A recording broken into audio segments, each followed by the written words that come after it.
Assalamualaikum warahmatullahi wabarakatuh. Semangat pagi Indonesia. Hai anak-anak sahabat Erlangga, selamat datang di Erlangga Classroom. Erlangga Classroom adalah tayangan persembahan penerbit Erlangga yang akan membantu sahabat Erlangga belajar bersama dari rumah. Hari ini bersama saya, Pak Miftahudin, kita akan belajar tentang asesmen kompetensi minimum atau AKM numerasi. Materi ini adalah untuk anak-anak sahabat Erlangga jenjang SMP kelas 8. Selama acara berlangsung, anak-anak sahabat Erlangga bisa bertanya di kolom komentar ya. Sudah semangat belajar kan? Yuk kita simak bersama. Baik, anak-anak sahabat Erlangga, untuk AKM numerasi, perlu kalian ketahui memiliki 4 domain ya. Yang pertama adalah domain bilangan, yang kedua adalah domain aljabar, yang ketiga domain geometri dan pengukuran, dan yang keempat domain statistik dan ketidakpastian. Untuk kali ini, Pak Miftah akan membahas domain yang keempat, yaitu statistik dan ketidakpastian. Sebelum Miftah bahas, seperti biasa, saya sampaikan tips pencegahan COVID-19. Yang pertama, menggunakan masker bagi yang sakit atau tidak. Inisiatif selalu jaga jarak, fokus selalu minta perlindungan kepada Tuhan Yang Maha Esa, tetap di rumah saja kecuali ada kepentingan yang mendesak. Ayo sering cuci tangan dengan sabun dan air mengalir, hindari kerumunan atau keramaian. Yang ketujuh, untuk meningkatkan imun agar istirahat cukup dan olahraga teratur. Dianjurkan untuk mengkonsumsi buah dan sayur, ikuti arahan dan himbauan pemerintah, dan ini yang paling penting, anak-anak sahabat Langga, mari kita nikmati hidup dengan gembira, ya, karena hidup gembira, hidup bahagia ini akan meningkatkan imun kita masing-masing. Mencegah COVID-19 dengan Miftahudin. Baik, anak-anak sahabat Erlangga, kita mulai dari stimulus 1 ya. Nanti ada 3 soal, yaitu soal 1, 2, dan 3. Perhatikan stimulus berikut, judulnya adalah aparatur sipil negara. Aparatur sipil negara atau ASN merupakan profesi bagi pegawai negeri sipil atau PNS dan pegawai pemerintah dengan perjanjian kerja atau PPPK yang bekerja pada instansi pemerintah. ASN memperhatikan kesetaraan gender. Hal ini terbukti jumlah ASN berjenis kelamin laki-laki tersebar di sejumlah dinas dan instansi pemerintahan. Berikut cuplikan data ASN di Kota Semarang. Ini data tabel nama dinasnya, dan banyak ya pekerja laki-laki dan perempuan ya. Di sini ada jumlah ya masing-masing dinas ya, masing-masing instansi.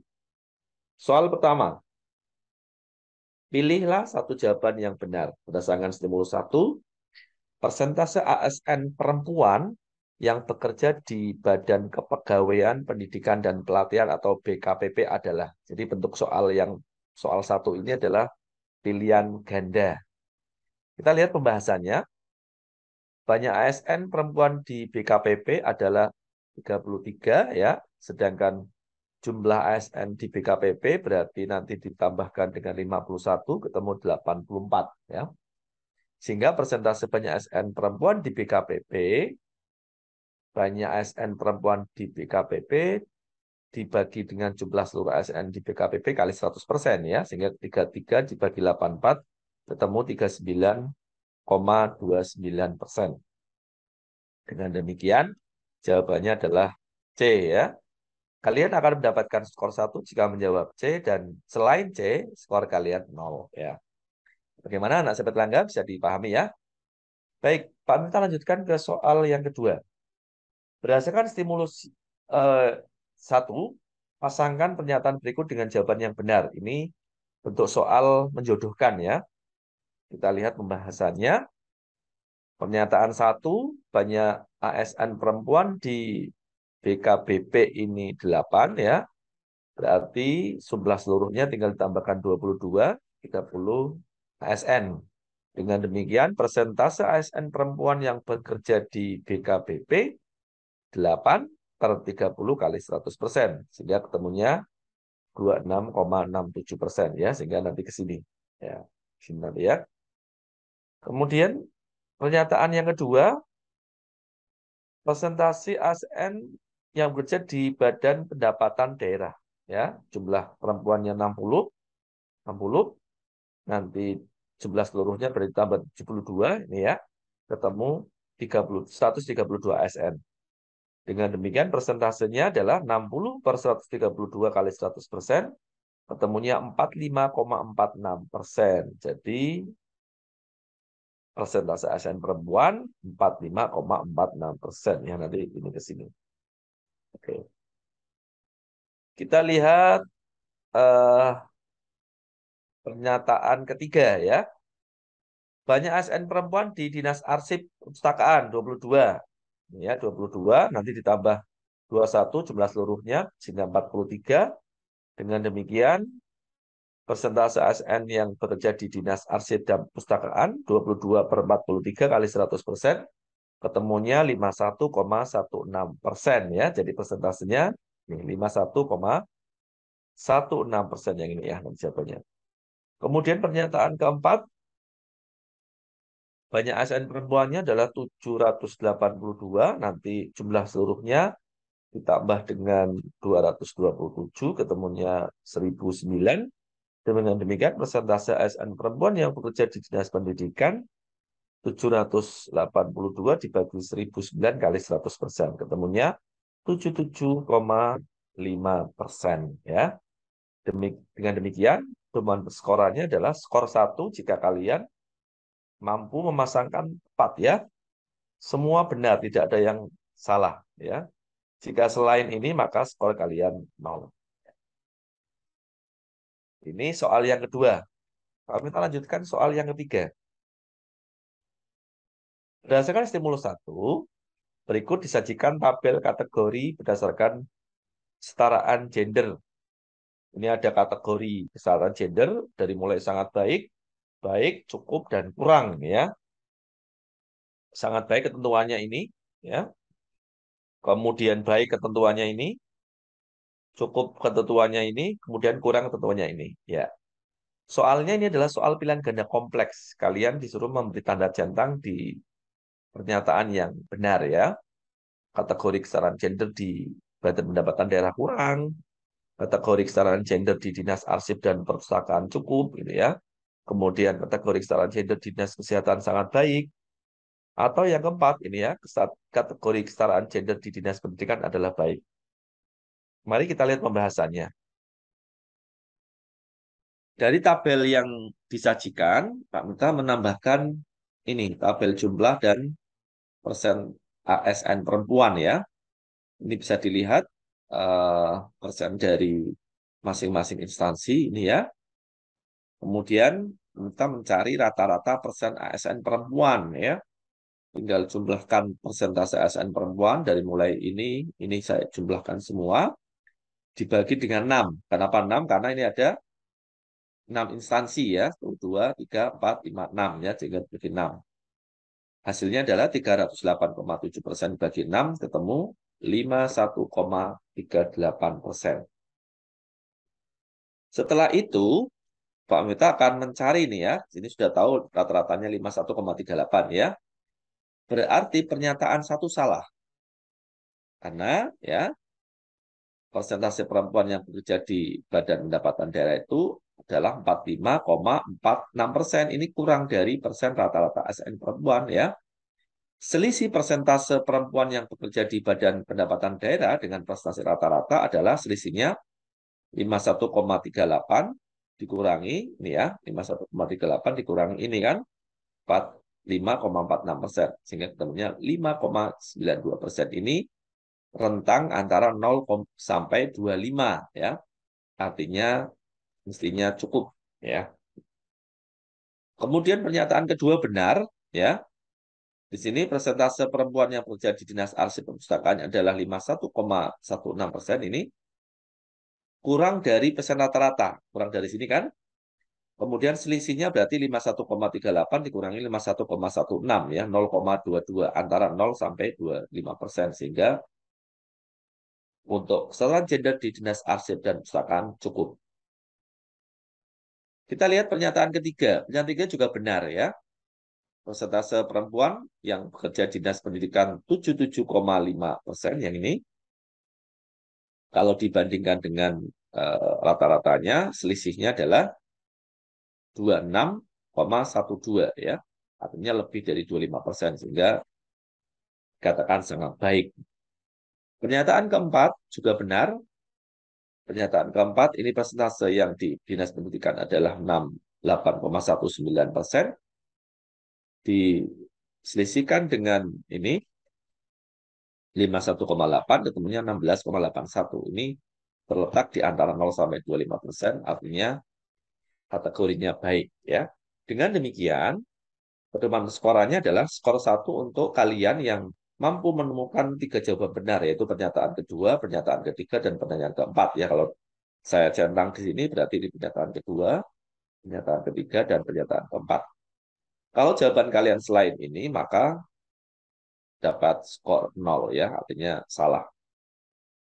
Baik, bisa ditangkap ya, anak seperti Langga. Mudah-mudahan penjelasan Pak Miftah ini dari stimulus 1 sudah selesai, soal 1, 2, dan 3. Sekarang saya lanjutkan ke stimulus 2. Judul stimulusnya adalah sumber daya laut. Ya. Sumber daya laut merupakan sumber daya yang meliputi ruang lingkup luas, mencakup kehidupan laut, flora dan fauna, mulai dari organisme mikroskopis hingga paus pembunuh dan habitat laut, mulai dari perairan dalam sampai ke daerah pasang surut di pantai dataran tinggi dan daerah muara yang luas. Berikut data hasil sumber daya laut berupa ikan laut dan rumput laut di Kabupaten Wakatobi, Provinsi Sulawesi Tenggara. Di sini ada 7 kecamatan ya di Kabupaten Wakatobi, dan di sini ada hasil ikan laut, ada 1, 2, 3, 4, 5, 6 ya, lengkap dengan jumlah masing-masing kecamatan ya. Berdasarkan stimulus 2, pasangkan pernyataan berikut dengan jawaban yang benar ya. Kalian disuruh memasangkan ya soal penjodohan. Mari kita lihat pembahasannya. Berdasarkan data pada tabel, diperoleh yang pertama, pernyataan pertama, untuk persentase hasil laut di Kecamatan Kaledupa, yang keempat ini, berarti banyak hasil laut di Kecamatan Kaledupa, dibagi banyak hasil laut di Kabupaten Wakatobi. Jadi ini kalau dilihat, ini ya, yang ini 3.155,2 dibagi ini, semua hasil totalnya, kali 100%. Ketemunya adalah 21,2%. Pernyataan yang kedua, persentase hasil laut di Kecamatan Kaledupa Selatan. Berarti banyak hasil laut di Kaledupa Selatan dibagi Wakatobi ya. Kaledupa Selatan kalau kalian cermati berarti ini 3.394,3 dibagi 14.850 ya, ketemu 22,9%. Pernyataan ketiga, persentase hasil laut di Kecamatan Tomia. Berarti banyak hasil laut di Kecamatan Tomia dibagi banyak hasil laut di Kabupaten Wakatobi ya. Berarti ini yang Tomia adalah 2.021,4 dibagi 14.850 ya kali 100%. Temunya adalah 13,6% ya. Kemudian kita lanjutkan pernyataan keempat ini. Ya, persentase hasil laut di Kecamatan Tomia Timur. Berarti banyak hasil laut di Kecamatan Tomia Timur dibagi banyak hasil laut di Kabupaten Wakatobi ya. Ini Tomia Timur berarti yang ini ya, 2.636,3 dibagi 14.850. Ketemunya 17,8%. Ya, dengan demikian pedoman perskorannya adalah demikian. Pasangannya Kaledupa ini 21,2 ya, Kale Dupa Selatan ini 22,9, Tomia 13,6 dan Tomia Timur 17,8 ya. Jika jawabannya selain ini berarti skornya 0. Baik, Pak minta lanjutkan ke soal 5 nih. Perhatikan stimulus 2. Hasil laut paling banyak di Kabupaten Wakatobi adalah rumput laut. Besar persentase dengan pembulatan hasil rumput laut di Kabupaten Wakatobi adalah 7%. Tuliskan jawaban dalam angka saja. Artinya ini bentuk soalnya adalah isian ya. Kalian cukup menuliskan jawaban akhirnya.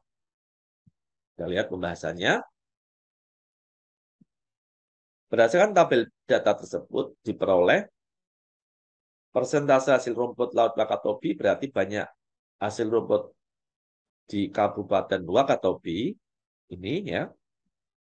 Semua ini totalnya di sini dibandingkan dengan total semuanya 14.850 kali 100%, sehingga ketemunya 73,5% ya. Ingat ketika di belakang koma 5 ke atas ya, maka dibulatkan naik ya, ini jadi 74% ya, sehingga jawabannya adalah isiannya 74.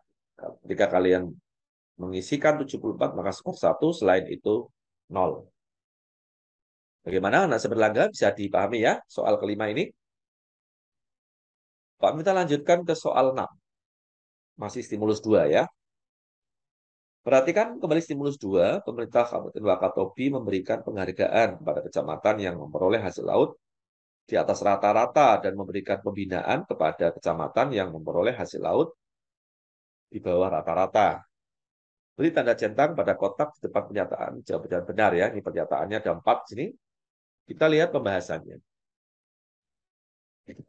Dari tabel diketahui banyak hasil seluruhnya dari 7 kecamatan ini adalah 14,50. Berarti kita bisa mencari rata-ratanya tinggal 14,50 dibagi banyak kecamatan. Banyak kecamatannya ada 7 ya. Sehingga ini 14.850 bagi 7 ketemunya rata-ratanya 2.121,43 ton ya. Pernyataan 1 benar karena berdasarkan pada tabel bahwa Kecamatan Tomia, kalian lihat Tomia, ini ya 2021,4 ya, ini kurang dari rata-rata. Sehingga Kecamatan Tomia tentu akan mendapatkan pembinaan ya. Kemudian pernyataan 2 benar karena Tomia Timur ini ya lebih dari rata-rata sehingga mendapatkan penghargaan ya. Kemudian pernyataan ketiga juga benar ya.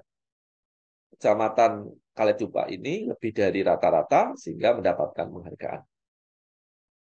Sedangkan pernyataan keempat salah. Ya, di sini pernyataannya terdapat 3 kecamatan yang mendapatkan pembinaan. Padahal kalau kita cek yang memperoleh pembinaan berarti yang di bawah rata-rata ya. Di sini ada 4 mestinya, yaitu Kecamatan Binongko, Tomia, Wangi-Wangi, dan Wangi-Wangi Selatan ya. Sehingga mestinya ada 4 kecamatan. Dengan demikian, untuk jawaban benar adalah ketika kalian memberi tanda centang di pernyataan 1, ini pernyataan 2, dan pernyataan 3. Ketika jawaban kalian selain ini, maka skornya 0 ya. Mana anak sebelangga bisa ditangkap ya? Baik, ini Pak Miftah lanjutkan ke stimulus 3. Ini nanti stimulus 3 ada soal nomor 7, 8, dan 9. Judulnya tentang ketimpangan sosial ya. Ketimpangan sosial merupakan keadaan di mana terjadi kesenjangan, ketimpangan, atau ketidaksamaan akses untuk memanfaatkan sumber daya yang ada. Secara umum, ketimpangan sosial artinya tidak seimbang atau adanya jarak yang terjadi di tengah masyarakat.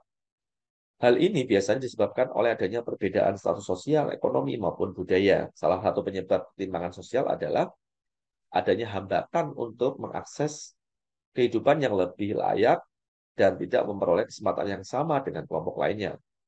Berikut 10 ranah sosial ketimpangan masyarakat yang diperoleh dari data survei di 34 provinsi di Indonesia tahun 2018. Ini datanya seperti ini. Data pada tabel menunjukkan ranah yang berada di bawah rata-rata, semakin tinggi persentase ketimpangan, maka semakin tinggi ketimpangan yang terjadi. Jadi ini penghasilan Dari segi penghasilan itu 73 itu masuk 73% ya. Kesempatan kerjanya 67% dan seterusnya sampai kesehatan 39%. Soal 7. Perhatikan stimulus 3 ini. Jika data diambil dari 3.400 orang, beri tanda centang pada kotak di depan pernyataan untuk jawaban-jawaban yang benar ya. Kita lihat pembahasannya. Pernyataan 1 benar. Diketahui persentase ketimpangan sosial pada ranah penghasilan 73%. Ya, ini 73%. Banyak peserta survei ini adalah 3.400. Dengan demikian, jumlah ketimpangan sosial pada ranah penghasilan 73% kali 3.400, temunya 2.482 orang. Pernyataan kedua juga benar. Ya, diketahui kesempatan kerjanya ini 67%, dikalikan dengan 3.400, ketemunya 2.278 orang. Kemudian pernyataan ketiga salah. Ya, ini diketahui persentase ketimpangan sosial pada ranah tempat tinggal ini ya, 62%, sehingga jumlah ketimpangan sosial pada ranah tempat tinggal 62% kali 3.400 ya. Mestinya ini 2.108 orang. Di sini kan tertulisnya 1.904 ya, ini salah tadi. Kemudian pernyataan 4 benar pada ranah harta ya. Harta yang dimiliki, ini harta yang dimiliki 63% di sini. Jumlah timbangan sosial pada ranah harta yang dimiliki berarti 63% kali 3.400, ketemunya 2.000 ini ya, 142 ya, sehingga pedoman skorannya kalian harusnya mencentang pernyataan 1, pernyataan 2, dan pernyataan 4 ini ya. Ketika jawaban kalian selain ini, maka skornya 0. Oke. Baik, Pak, kita lanjutkan ke soal 8 ya. Masih stimulus 3, ketimpangan sosial. Perhatikan stimulus 3, jika pengambilan data ketimpangan sosial dari semua provinsi dengan banyak peserta survei setiap provinsi 200 orang, apakah pernyataan berikut benar atau salah? Beri tanda centang pada kolom benar atau salah untuk setiap pernyataan berikut. Di sini ada 3 pernyataan seperti ini, kemudian kalian disuruh memberi atau memilih ya, benar atau salah. Kita lihat pembahasannya. Banyak provinsi di Indonesia adalah 34 provinsi ya, sehingga jumlah seluruh sampel tinggal dikalikan 34 kali 200. Hasilnya 6.800.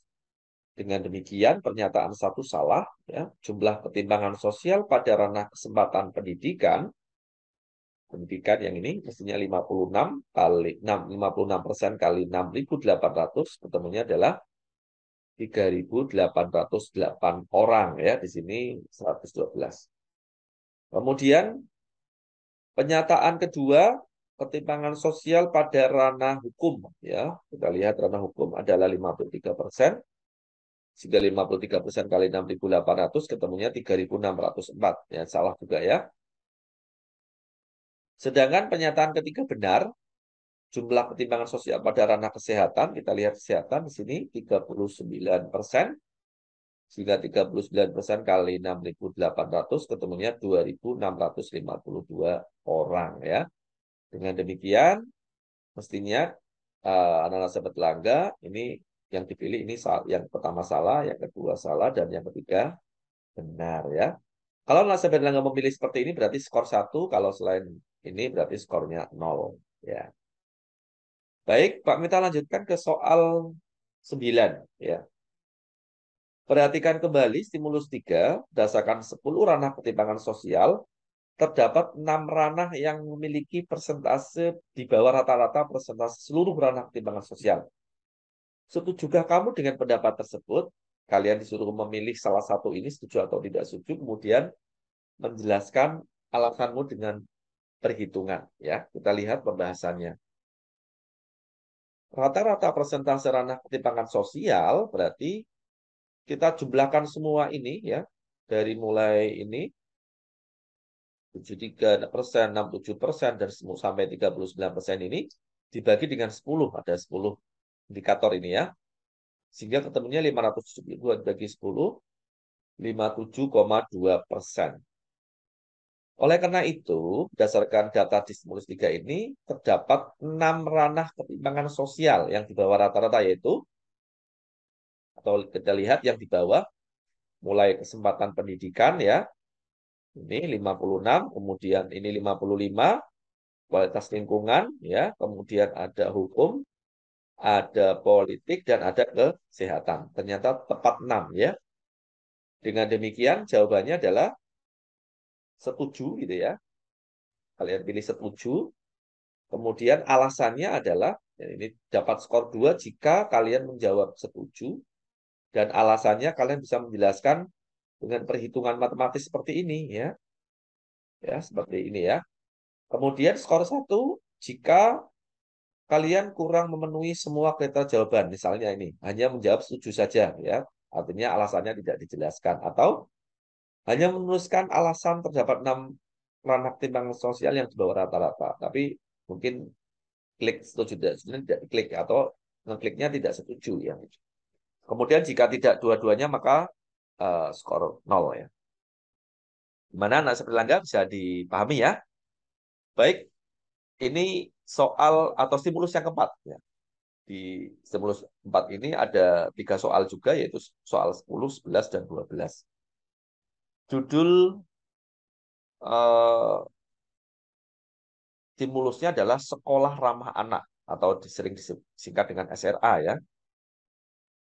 Sekolah Ramah Anak merupakan satuan pendidikan formal, non-formal, dan informal yang aman, bersih, dan sehat, peduli dan berbudaya lingkungan hidup, mampu menjamin, memenuhi, menghargai hak-hak anak, dan perlindungan anak dari kekerasan, diskriminasi, dan perlakuan salah lainnya.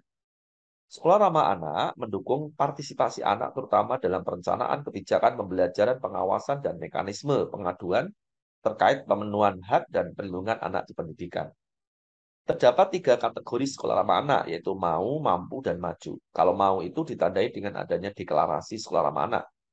Kategori mampu ditandai dengan pelatihan, pendampingan, dan pemenuhan komponen sekolah ramah anak. Sementara itu, kategori maju ditandai dengan terpenuhinya semua komponen sekolah ramah anak, adanya pembiasaan dan pengimbasan ke sekolah lain. Berikut data kategori sekolah ramah anak 4 kecamatan di Kabupaten X pada tahun 2021 ya. Ini ada kecamatan P, kecamatan Q, kecamatan R, dan kecamatan S, di mana yang ini adalah mau gitu ya, yang tengah ini mampu, dan yang warna terang ini yang paling kanan adalah maju. Soal 10, kalian perhatikan. Pilihlah satu jawaban yang benar. Perhatikan stimulus 1, maaf stimulus 4 ini mestinya ya. Stimulus 4. Oke. Peluang kategori maju paling besar ada di kecamatan mana? Oke. Kita lihat pembahasannya. Peluang kategori maju, kecamatan P, kalian lihat kecamatan P, berarti yang maju di P itu adalah ada 2 ini ya. Terus 2 per jumlah maju di kecamatan ada 6 ya. Kemudian 2 ya. Berarti 2 per 6 tambah 2 tambah 2. 2 per 10, 0,2. Kemudian maju di kecamatan Ki, di sini ada 2 juga, per 5 tambah 3 tambah 2 ini ya.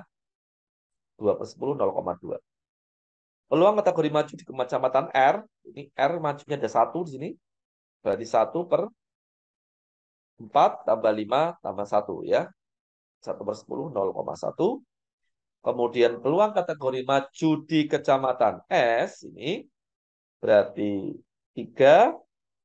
Ini 3 per 3 tambah 4 tambah 3, ketemunya 0,3. Jadi peluang kategori maju paling besar itu ada di kecamatan S. Jawabannya adalah D ya. Dapat skor 1 jika kalian memilih D, skor 0 jika jawaban lain ya. Baik, Pak, kita lanjutkan ke soal nomor 11 ya. Perhatikan stimulus 4. Ini masih 4. Mohon maaf, sudah salah ketik. Persentase peluang dengan pembulatan kategori mau di kecamatan P terhadap seluruh kategori mau di Kabupaten X adalah titik-titik persen ya. Kali ini isian singkat, kita lihat pembahasannya. Diketahui jumlah SMP kategori mau di Kecamatan P 6. Jumlah SMP kategori mau di Kabupaten X berarti ya lihat yang mau berarti yang ini ya. 6 tambah 5 tambah 4 tambah 3 ya. Berarti ketemunya 18. Dengan demikian, persentase peluang kategori mau di Kecamatan P terhadap seluruh kategori mau di Kabupaten X adalah ini 6 dibagi 18 kali 100% ya. 33,33% kalau dibulatkan 33%. Dengan demikian, kalian akan mendapatkan skor 1 kalau mengisi 33, skor 0 jika jawaban selain itu. Baik, ini soal terakhir anak sobat Langga, stimulus 4, ya ini soal 12, stimulus 4 ya. Soal 12. Pada tahun 2022 terdapat penambahan SMP di tiap kecamatan dengan kategori mau. Sehingga diperoleh data sebagai berikut ya. Kecamatan P peluangnya 0,17, Q-nya 0,27, R-nya 0,38 dan S-nya 0,29. Beri tanda centang untuk jawaban benar ya. Kita lihat pembahasannya.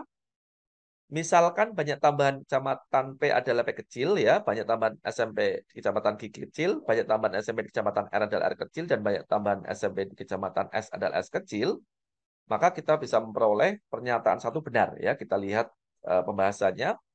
Peluang kategori mampu di kecamatan P berarti banyak kategori mampu P per banyak seluruh SMP di kecamatan P ya. Berarti ini 0,17 kita masukkan sama dengan 2 per 6 tambah 2 tambah 2 tambah P. Sehingga ketemunya 0,17 sama dengan 2 per 10 plus P. Kalau kita sederhanakan, kita kali silang ya. Ini 0,17 kali 10 kali plus P ya, sama dengan 2. Menjadi seperti ini kali sini ya. 1,7 ditambah 0,17 P sama dengan 2, sehingga hasilnya ini P 1,76 atau kalau kita bulatkan 2 sekolah ya. Kemudian pernyataan 2 juga benar.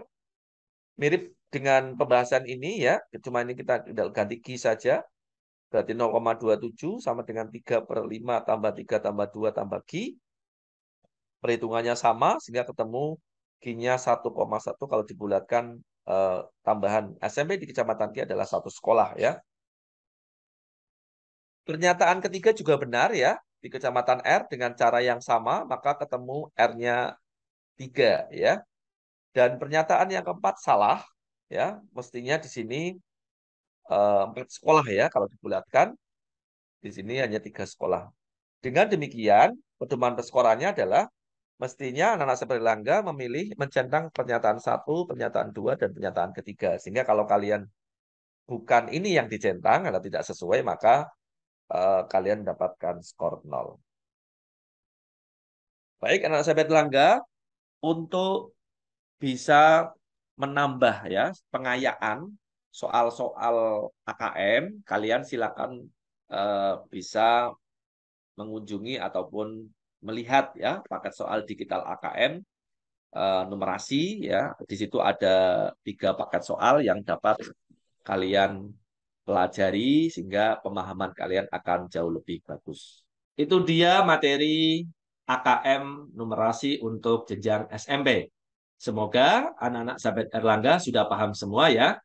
Jangan lupa untuk mengikuti dan mengaktifkan notifikasi untuk channel ini supaya kamu tidak ketinggalan video-video pembelajaran lainnya. Nantikan Erlangga Classroom selanjutnya dan beritahukan teman-temanmu untuk ikut menyaksikan acara ini ya. Tetap jaga kesehatan, anak sahabat Erlangga. Sampai jumpa. Tetap semangat. Wassalamualaikum warahmatullahi wabarakatuh.